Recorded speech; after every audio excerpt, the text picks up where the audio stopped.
studies was like the last thing on my agenda. My brother would come in that this fellow has got a secret button. He presses it just at the right time for the exams and he avoids an exam. Through all this, the Lord was present and I felt He was leading me somewhere. The professor asking me, have you seen the number of words you're supposed to write? Then I said, Lord, you're trying to tell me something. What is it you're trying to tell me? He told me that he wants to be a priest. Someone who shares the same kind of a dream, like, no, I also want to be a priest.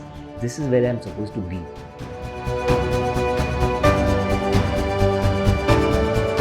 While this whole orientation to be a priest was there right from my early years, as far as I remember, that was the only thing I thought of. So when I was in the 7th standard, we shifted base from Bandra to Daisar in Bombay. And from Daisar, we used to go to Borivali St. Francis Assisi school. And it was there that I met my companion Glenn. And we just happened to ask each other, like, no, what are your plans? What do you plan to do? Like, no. So he told me that he wants to be a priest. And I said, Hare, someone who shares the same kind of a dream, like, no, I also want to be a priest. So he was the one who actually introduced me to the Salesians. Took me to Don Bosco Borivali, and it was there that I met my official vocation promoter, Father Nelson Carvalho. And I remember entering into Don Bosco Borivali campus, and Father Nelson was coming from the corridor, walking down the steps, and the way he came walking with that, I don't know, 32, 35 mm smile, no? That very smile of his, that very welcome of his kind of stole my heart. And I said, this is where I'm supposed to be. Studies was like the last thing on my agenda because I was interested in so many other things like going after butterflies, kittens, puppies, art, no, doing some drawing.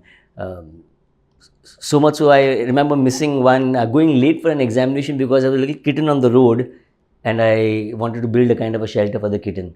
Or there was a time when I was hiding under the bed and doing a drawing and my dad would pull me out, hey, you got an exam tomorrow, what are you doing over there? So I remember missing 3 unit tests. No, one because of chicken pox, one because of jaundice, one because of a fracture, and every year I was missing a unit test. So much so my brother would come in that this fellow has got a secret button. He presses it just at the right time for the exams and he avoids an exam. But I think through all this, the Lord was present and I felt He was leading me somewhere.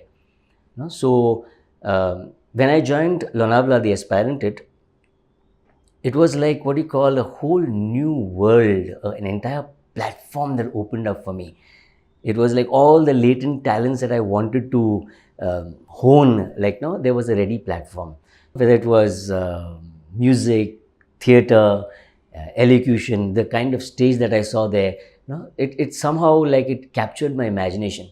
Then there was another paper that I did, which I did back-to-back studies with group study, 180 questions I prepared, one-liners for each of these answers. And you ask me anything from that, I would be able to give you. Like, so I went to crack that paper. So when the paper came, I started writing and I finished the whole supplement and I went to the professor for a next supplement. The professor asking me, have you seen the number of words you're supposed to write? So I came back and I looked at the question. I said, answer in 300 words. And I have answered in 3,000 words. And then the professor goes right behind the hall and he announces from there, anyone who has written more than 300 words, their paper will not be considered. I said, my God, 180 questions, preparation, back to back. I know this whole stuff.